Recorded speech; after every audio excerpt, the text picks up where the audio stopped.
E aí pessoal, tudo jóia? Stefanella aqui, esse é mais um Conversas do Campo. Já dá aquela força pra gente, curte, compartilha o vídeo se tu tá no Facebook e segue a página do Mais Soja. Se tu tá no YouTube, curte o vídeo, te inscreve no canal da Timac e ativa o sininho para receber notificação de vídeo novo.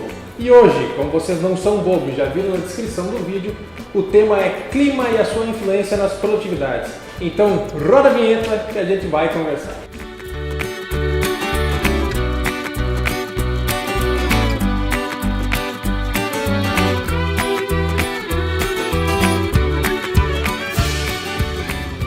Nosso convidado hoje é o professor Nereu Streck, da UFSM. Ele é um dos coordenadores do grupo de pesquisa Simula Arroz. Professor, é um prazer enorme tê-lo aqui conosco, sempre dando essa força pra gente aqui do Mais Soja. Tudo bom com o senhor? Tudo bem, Stefanella, tudo bem aos seguidores do Mais Soja. Sim, a gente é um grande parceiro do Mais Soja, né? Aliás, o Mais Soja é um grande parceiro do Simula Arroz e é uma satisfação a gente estar aqui conversando com vocês. Mais uma vez, muito obrigado, professor. Então, pra gente começar um pouquinho a falar de clima, fala pra gente quais são os principais elementos climáticos que afetam as produtividades e como a gente pode manejar a cultura para minimizar esses efeitos, para minimizar os problemas causados pelo clima. Stefanella, muito obrigado pelo convite. É sempre uma satisfação a gente conversar com o Mais Soja, que é um grande parceiro do Simula Arroz. A gente está sempre em contato com vocês, curtindo o trabalho de vocês nas redes sociais. E essa questão, Stefanella, levantada é muito importante. Hoje, a nível mundial, nós tivemos agora, semana passada, uma reunião internacional de um grande projeto, que inclusive o Mais Soja esteve conosco, e é exatamente nessa linha que a nível internacional se está pensando em soja, altas produtividades. E o Brasil não poderia ser diferente. Os nossos produtores de soja, eles são extremamente competitivos e eles estão sempre na busca de melhores produtividades. E altas produtividades passa necessariamente por oferta ambiental. E essa questão de elementos climáticos, ou seja, o clima, é a base para nós ofertar para a planta de soja um melhor ambiente. Então, se nós pensarmos desde o momento que o produtor coloca a semente da semente de soja lá no solo, é ali que começa então o clima, né? Nesse caso o clima do solo já a afetar. Então, se nós olharmos aqui na região sul, nós temos a temperatura e a umidade, mas principalmente a temperatura, pensando em altas produtividades, com semeaduras um pouco mais cedo, né? Então, inclusive esse ano nós tivemos um inverno que foi muito intenso e ele demorou bastante, se estendeu. Então, o que aconteceu? Os produtores, aqueles que já estão engajados com semeaduras mais no início da estação de cultivo, visando essas altas produtividades, eles em alguns locais tiveram alguns problemas, porque o solo estava frio e associado que nessa época do ano, na região sul, nós temos chuva, né? Porque nós temos chuva o ano inteiro, mas no inverno o solo acumula mais umidade. Então essa combinação de solo mais frio, solo úmido, retarda o processo germinativo da semente, expõe a plântula aos agentes de solo, né? E aí nós tivemos problemas, inclusive, de alguns produtores tendo que ressemear 1, 2 e até 3 vezes. Então, nesse momento, está definindo o primeiro componente da produtividade na soja, que é o número de plantas por hectare. Se nós vamos para o centro do país, onde está uma grande produção de soja do Brasil, da mesma forma. Só que lá não é temperatura, é a umidade do solo. Porque lá, pensando em Mato Grosso, na região centro-oeste e sudeste também, nós temos a janela de cultivo e, consequentemente, a janela de semeadura governada pela chuva. Então, sai o período de seca no inverno, né? E aí inicia o período da chuva. Então é ali que vai determinar o início da semeadura. Aí aqueles produtores que estão bem organizados, eles gostam também lá de fazer a semeadura mais cedo. E às vezes, né, dá aquela primeira chuva, são só alguns milímetros, e aí a umidade do solo a nível superficial ela já começa a ficar mais favorável, né? E aí ocorre a semeadura. Se ocorrer um atraso no reinício da chuva, pode dar problema no estande inicial. Então, nesse primeiro momento, semeadura, emergência, água e temperatura. Bom, aí ocorre a emergência da planta. A partir dali, nós temos outras variáveis do clima que são extremamente importantes. E a soja, ela responde a muitos deles. Primeiro, fotoperíodo. E aí nós depois vamos entrar na questão do GNR, né? Poucas culturas agrícolas, elas com o melhoramento, com a Revolução Verde, elas mantêm a resposta fotoperiódica. A soja é uma delas. Então, a soja, ela é uma planta de dia curto. Então, se nós, isso significa o quê? Quando a gente passa por uma estrada e tem iluminação, a gente passa perto de uma iluminação perto de cidade, né? E ainda a soja, a lavoura de soja chega perto, a gente pode notar que essa soja ela demora mais para maturar. Então, o que significa isso? Que a soja, quando os dias são longos, que é o caso do verão no hemisfério sul e principalmente na região sul, que é na região subtropical de produção de soja no Brasil, esse ciclo se alonga, a planta fica emitindo mais folhas, ela demora mais para entrar em reprodução. Então esse é um ponto importante, que já vai dizendo para o produtor e para o consultor, né, que ele tem que levar em conta a cultivar o grupo de maturação em relação ao fotoperíodo. Depois nós temos temperatura. A temperatura, desde o início, lá ela continua governando. Né? Então a soja é uma planta de verão, então ela gosta de temperaturas elevadas, né? Mas temperaturas muito elevadas também acabam prejudicando. Pensando em altas produtividades, nós temos radiação solar. Porque a planta precisa de sol para fazer fotossíntese. Então é a mesma coisa que a gente, né? A gente precisa de comida todo dia, no mínimo 3 vezes por dia para ter energia, né? Isso vem do sol, né? Então por isso que as regiões subtropicais do planeta são regiões de alto potencial de produtividade de soja. Então o Rio Grande do Sul, o Paraná, né, que são 2 dos principais produtores de soja no Brasil, tem essa característica, tem uma boa oferta de radiação solar em dezembro e janeiro, quando nós temos mais sol. Isso se estende até Mato Grosso do Sul e ali um pouquinho Mato Grosso, né? Por isso que nós temos essa faixa que produz, essa faixa norte-sul aí, né, que produz mais soja. Bom, mas aí, isso tudo aí só vai ser bem utilizado pela planta se tiver o quê? Água. E aí nós entramos, né, no principal fator que limita altas produtividades a nível global, a nível internacional, que é a água. Então a água, tanto em excesso como a falta dela, causam bastante prejuízos. Já falei nessa fase inicial da implantação, o excesso de água ou a falta de água, né? Mas depois também. Se nós pensarmos em deficiência hídrica, que sempre quando a gente fala em água, é o que mais a gente tem penalizando a produtividade de soja, né? Então aquele período de floração, enchimento de grãos, quando a planta mais precisa de água para transpirar e para manter a temperatura, que é a partir da água que ela transpira, que ela mantém a sua temperatura, ela precisa mais água. Então aí entra essa questão toda de manejo também de solo, né? Para manter um armazenamento de água que suporte, por exemplo, uma semana, 10 dias, 15 dias de sem água. Agora aqui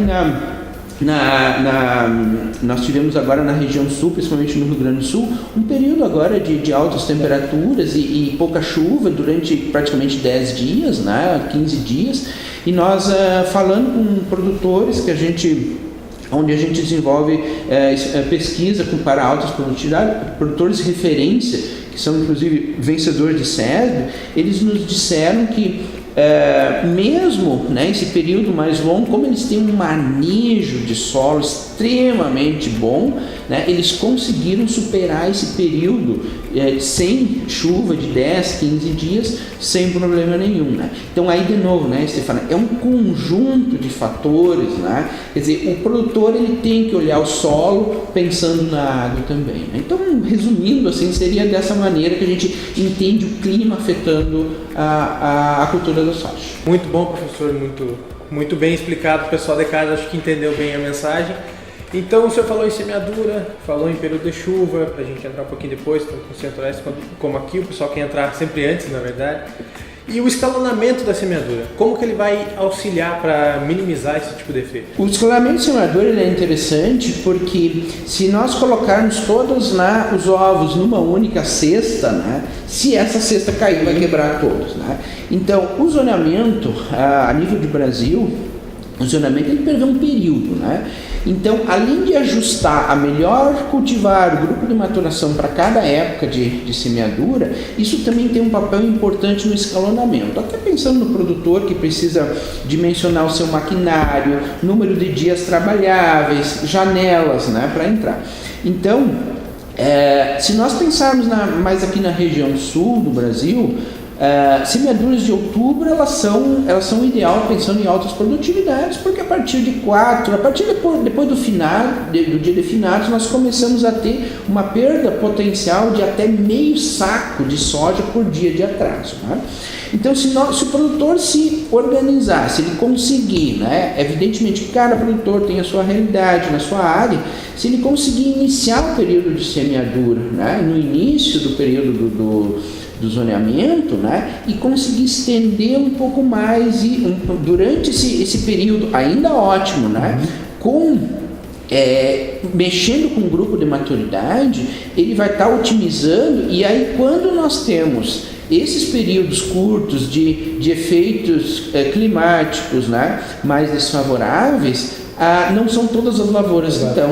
Então, exatamente, pega toda a área. Então, esse é um fundamento agronômico clássico, relativamente antigo e que continua cada vez mais sendo importante, porque o produtor ele não pode errar. O produtor de alta tecnologia, aquele produtor que realmente quer ganhar dinheiro, né, ele é um produtor que precisa estar atento aos mínimos detalhes, né, porque a receita de bolo ele dá aquela ideia geral, né?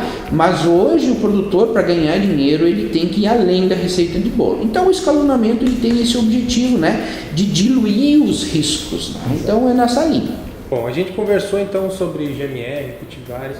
Conceitua pra gente o que é isso. A gente sabe que vai ser um assunto que é um pouco mais amplo, a gente não vai conseguir falar aqui em 5, 10 minutos, mas conceitua pra gente como que dá essa diferenciação em relação à época de semeadura, região da implantação, e com a escolha do GMR, como pode contribuir para alcançar as maiores produtividades. O GMR nada mais é do que o período em dias da semeadura até a colheita. Como a soja responde a fotoperíodo, esse período é variável como no mesmo local. Se nós pegarmos a mesma cultivar, se nós semearmos ela mais cedo, ela em geral ela estende o ciclo, aumenta o ciclo. Se nós semearmos ela mais tarde, ela diminui o ciclo. Então, basicamente, o grupo de maturidade relativa ele identifica o período.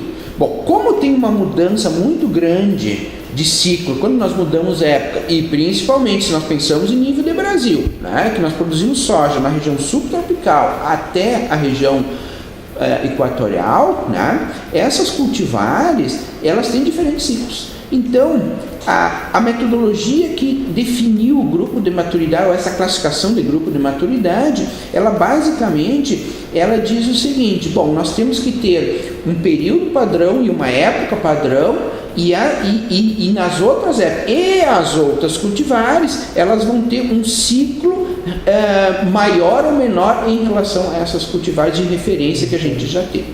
Então isso faz com que o GMR ele varia de 0 a 10, né?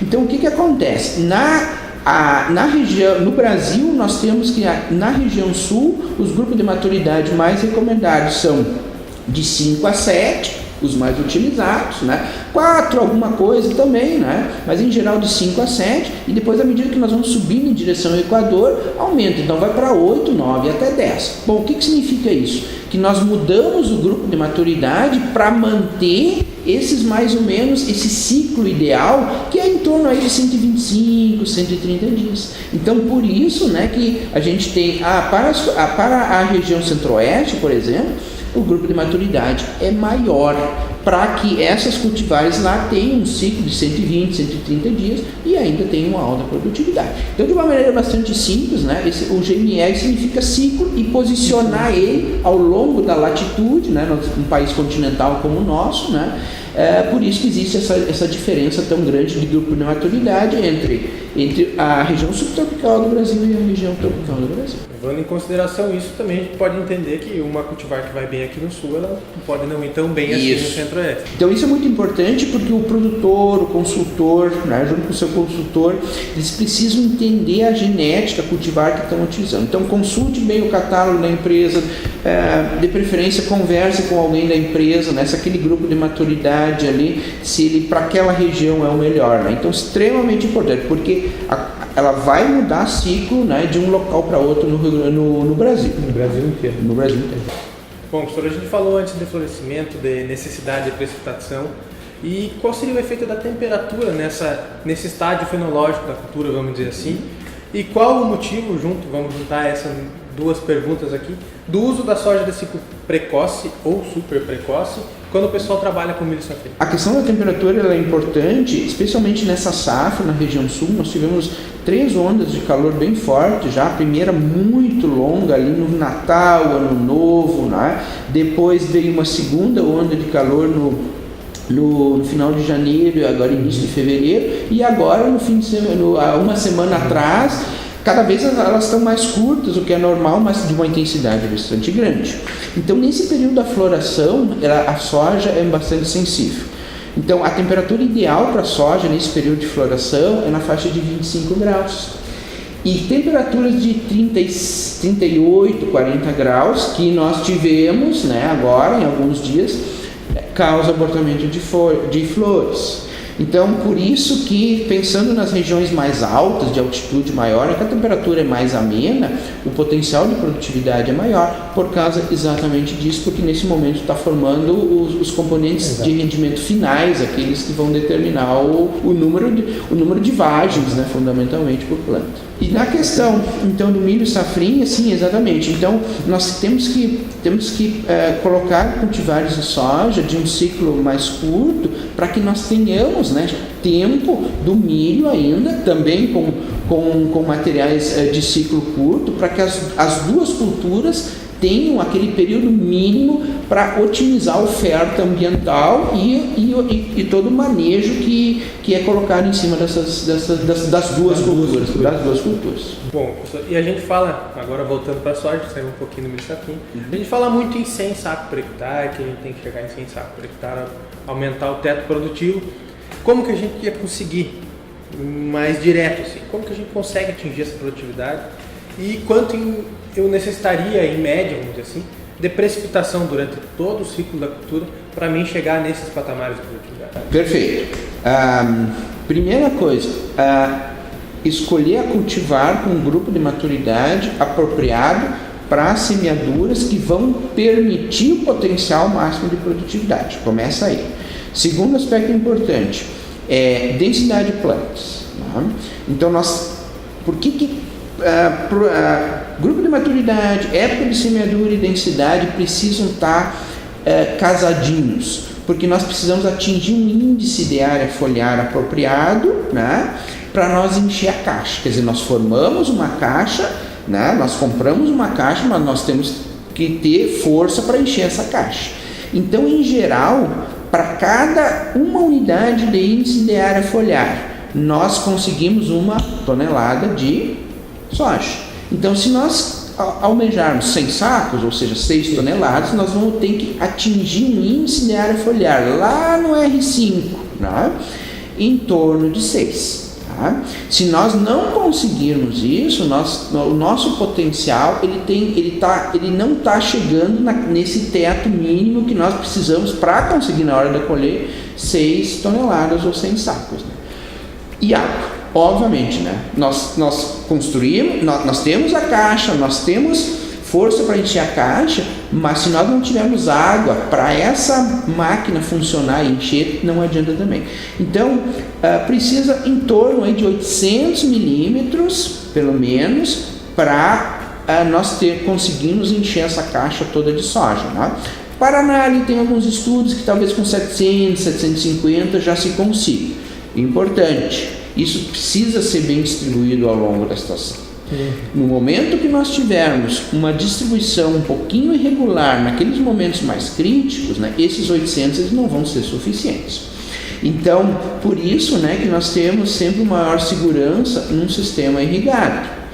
Mas isso nem sempre é uma garantia também de que, porque muitas vezes nós vamos trabalhar um pouco com excesso também. Então, basicamente assim, 800 milímetros é o que nós precisamos, bem distribuído ao longo da estação de cultivo, para conseguir produzir os 100 sacos. Além de toda essa questão, né, esse aparato fotossintético ele precisa estar sadio, então toda essa questão fitossanitária ela precisa estar bem resolvida e bem controlada. Que é uma máquina, vamos dizer assim. É uma máquina. Como diria o professor Alencar, é uma fábrica de botas. É uma fábrica de botas e ela tem que estar funcionando o dia todo. Né? Exatamente. E o pessoal que quer ver um pouquinho mais sobre IAF, que a gente conversou aqui agora, tem o vídeo do professor Alencar. Professor, eu acredito que tenha sido uma ótima explanação, que o pessoal em casa vai entender um pouco mais sobre o que a gente pode fazer para melhorar essa parte de agroclimato. É claro que a gente não consegue falar tudo que a gente quer falar aqui, porque o nosso tempo é um pouco reduzido, mas mais uma vez, muito obrigado pelo carinho, muito obrigado pela parceria de sempre. E, Stefanel, a gente que agradece e lembrar a todos que detalhes sobre todos esses aspectos que nós falamos hoje aqui, tá? Eles estão muito bem detalhados no livro Ecofisiologia da Soja Visando Altas Produtividades. Tá? Hoje é um livro mais requisitado a nível de Brasil de manejo de processos de soja. Né? Quem tiver interesse, né, é só entrar em contato conosco, com a equipe Simula Arroz, pelo Facebook do Simula Arroz. Né? E a gente agradece também, enquanto equipe Simula Arroz, essa parceria com o Mais Soja e dizer que a gente está sempre disponível também, sempre visando, obviamente, o lucro do produtor, que é o nosso alvo final de todos. O principal objetivo aqui, né? Perfeito. E você aí de casa, deixa o teu comentário, deixa as tuas dúvidas, deixa também algum tema que você queira ouvir aqui no nosso programa. Já curte o vídeo, compartilha o vídeo, te inscreve no canal do Ultimac. E é isso aí. Esse foi mais um Conversas do Campo. Forte abraço e até a próxima.